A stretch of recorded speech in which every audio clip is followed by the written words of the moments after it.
Chapter 29, Bravery. That night at dinner, she ate alone. Now that she'd spent a day cutting trees herself, the wooden table in the dining hall no longer horrified her. The grain of the wood felt reassuringly solid, and tracing its whorls with her eyes was easier than thinking. For the first time, Tally noticed the sameness of the food.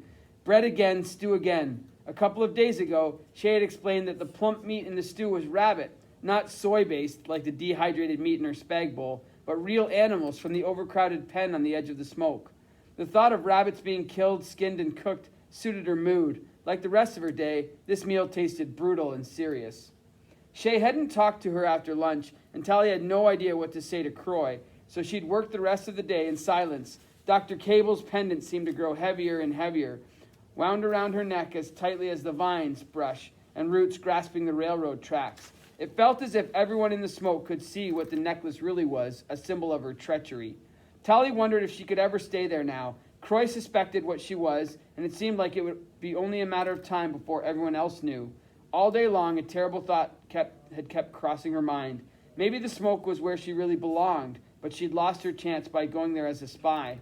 And now Tally had come between David and Shay. Without even trying, she'd shafted her best friend. Like walking poison, she killed everything. She thought of the orchids spreading across the plains below, choking the life out of other plants, out of the soil itself, selfish and unstoppable. Tally Youngblood was a weed, and unlike the orchids, she wasn't even a pretty one. Just as she finished eating, David sat down across from her. Hey, hi, she managed to smile. Despite everything, it was a relief to see him. Eating alone had reminded her of the days after her birthday, trapped as an ugly when everyone knew she should be pretty. Today was the first time she'd felt like an ugly since coming to the smoke. David reached across and took her hand. Tally, I'm sorry. You're sorry? He turned her palm up to reveal her freshly blistered fingers. I noticed you didn't wear the gloves. Not after you had lunch with Shay. It wasn't hard to guess why. Oh yeah, it's not that I didn't like them. I just couldn't. Sure, I know. This is all my fault. He looked around the crowded hall. Can we get out of here? I've got something to tell you. Tally nodded, feeling the cold pendant against her neck and remembering her promise to Shay. Yeah, I've got something to tell you too. They walked through the smoke, past cook fires being extinguished and shovels full of dirt, windows coming alight with candles and electric bulbs, and a handful of young uglies pursuing an escaped chicken.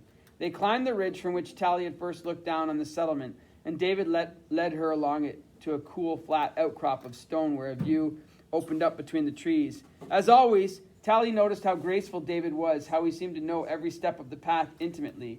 Not even pretties, whose bodies were perfectly balanced, designed for elegance in every kind of clothing, moved with such effortless control. Tally deliberately turned her eyes away from him. In the valley below, the orchids glowed with malevolence. In the moonlight, a frozen sea against the dark shone of the forest. David started talking first. Did you know you're the first runaway to come here all alone? Really? He nodded, still staring down at the white expanse of flowers. Most of the time, I bring them in. Tally remembered Shay, the last night they'd seen each other in the city, saying that the mysterious David would take her to the smoke. Back then, Tally had hardly believed there was such a person. Now, sitting next to her, David seemed very real. He took the world more seriously than any other ugly she'd ever met. More seriously, in fact, than middle pretties like her parents. In a funny way, his eyes held the same intensity that the cruel pretties had, though without their coldness.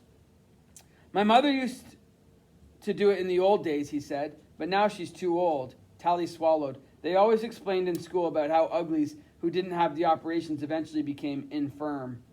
Oh, I'm so sorry. How old is she anyway? He laughed. She's plenty fit, but uglies have an easier time trusting someone like me, someone their own age.